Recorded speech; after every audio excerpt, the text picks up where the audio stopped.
ఈ river front అంటే ఏంటండి? This is my again serious question. Serious front అంటే ఏంటంటే మీరు ఒక ఆ నది పక్కన ఉన్న ప్రాంతాలన్నింటిలో అంటే 55 కిలోమీటర్లట ఇక్కడ 55 కిలోమీటర్ల దూరం మీరు ఏం చేస్తారు? అక్కడ సిమెంట్స్ పెడుతూ ఉంటారు. ఇటో సిమెంటు అటో సిమెంటు.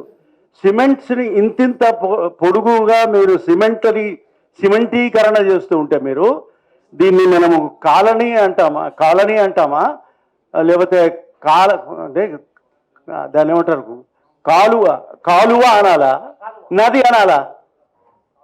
నువ్వు సిమెంట్ చుట్టూ చేసిన తర్వాత అక్కడ ఇసుక ఎక్కడుంది? ఇసుక లేకపోతే అక్కడ నది ఎక్కడుంది? ఆ నది లేకపోతే నీ చెరువులు ఎక్కడున్నాయి? నీ చెరువు లేకపోతే ఇంకేమున్నాయి ఇక్కడ మీ దగ్గర? This is my question. మీరు ఇసుక అనేది లేకుండా చేస్తున్నారు. ఇసుక దొబ్బేసేస్తున్నారు. ఇసుక నాశనం చేసేస్తున్నారు. ఇసుక నాశనం చేసిన తర్వాత హైదరాబాద్లో మీరు ఇన్ని రకరకాల 50 అంతస్తులు 60 అంతస్తుల బిల్డింగ్లు కట్టుకుంటున్నారు కదా. మరి ఇక్కడికి వస్తున్నది ఇసుక ఎక్కడి నుంచి వస్తున్నది? ఈ ఇసుక నది నుంచి వస్తున్నది. ఈ నదిలో ఇసుకని చంపేసింది ఎవరు? ఇది క్వశ్చన్ చేయాలి. మీరు ఏం సుందరీకరణ అంటే ఏం చేస్తారు? ఇట్లా ఇది లేకపోతే ఏం చేస్తారు మీరు? This is my serious problem.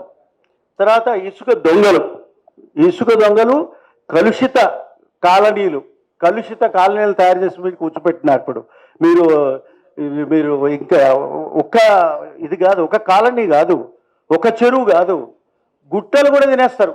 గుట్టలు కూడా నవిలేస్తారు. ఇక్కడ నవిలి మింగుతారు గుట్టీలు. తర్వాత ఇక పర్వతాలు కూడా పోతాయి. ఇక్కడ మనకి బంజారా హిల్స్ అని అంటారు. బంజారా హిల్స్ తర్వాత ఏమంటే జుబ్లీ హిల్స్ అంటారు. ఎక్కడున్నాయి సార్ హిల్స్? చూసారా మీరు ఎప్పుడైనా హిల్స్? ఎక్కడైనా హిల్స్ చూసినా మీరు? నవిలి మింగేసేస్తున్నారు హిల్స్ని. ఇది ఎక్కడుంది? నీ పర్యావసనం ఎక్కడుంది? పర్యాకటన ఉంది. ఇల్లు కట్టేసిండు, దాని మీద ఇల్లు కట్టేసిండు. ఇప్పుడు అవన్నీ తీసేసి దాంట్లో మళ్ళీ కొత్త నిర్మాణాలు చేస్తున్నారు. చాలా దారుణమైన పరిస్థితి ఉంది అక్కడ. ఇక ఇంకొక మాట చెప్పాలండి, చెప్పేసి నేను ముగిస్తాను. ఇవన్నీ విషయాలు మీకు ఇది ముఖ్యమైన పాయింట్ చెప్పాల్సింది ఏంటంటే పబ్లిక్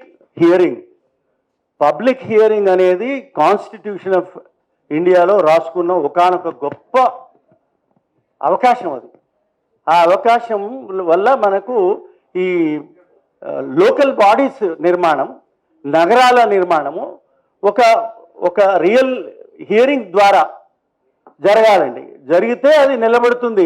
ఆ నగరం నిలబడుతుంది, ఆ చెరువులు నిలబడతాయి, ఆ చెట్లు నిలబడతాయి, ఈ చెరువులు నిలబడతాయి.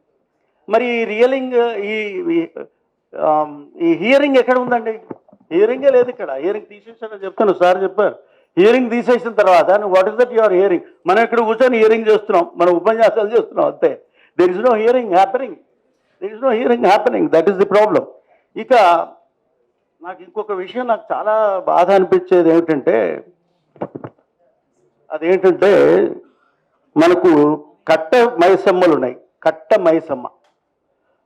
మైసమ్మ అంటే ఓ దేవుడు గుడి, మనకు చుట్టూ మనం తిరుగుతూ ఉంటాం, అక్కడ వస్తాం. కానీ కట్ట ఎక్కడ ఉందని చెప్పాలి నాకు. మైసమ్మ ఉంది, కట్ట ఎక్కడ ఉంది? కట్టకు ముందున్న ఉండవలసిన చెరువు ఎక్కడుంది? చెరువు లేదు, చెట్టు లేదు, చెరువు చెక్కు లేదు, ఇదే లేదు, ఏమి లేదు. మైసమ్మ మాత్రం మిగిలింది. ఈ మనం చేసే ఆ గుడి, మనకు కావాల్సింది గుడి. మనకు బడి అవసరం లేదు, గుడి కావాలి. నిజంగా మీరు గుడి కావాలంటే మీకు ఇష్టమైతే, మీకు గుడి భక్తి ఉంటే, నిజంగా ఉంటే, ఆ గుడితో పాటు మీరు పక్కన ఒక 4 బడులు పెట్టండి. 4 బడులు పెట్టింది ఆమె ఎప్పుడన్నా?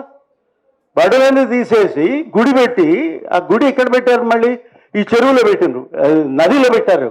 ఇప్పుడు చూడండి, మీరు ఇక్కడ తిరగండి, ఇక్కడ ఎంత పొడుగున్నాయో చూడండి. అన్ని గుడులే.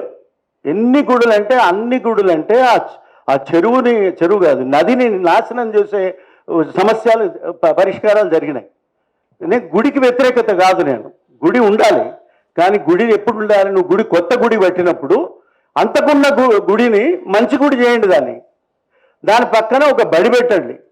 ఆ బడి పక్కన నువ్వు ఇక్కడ కాలనీ పెట్టండి. ఈ కాలనీ బతకడానికి వీలైన వ్యవహారాలు చేయండి. అప్పుడు నది ఉంటుంది. అది లేకుండా నది ఉండదు అని చెప్పదలుచుకున్నాను. Thank you very much.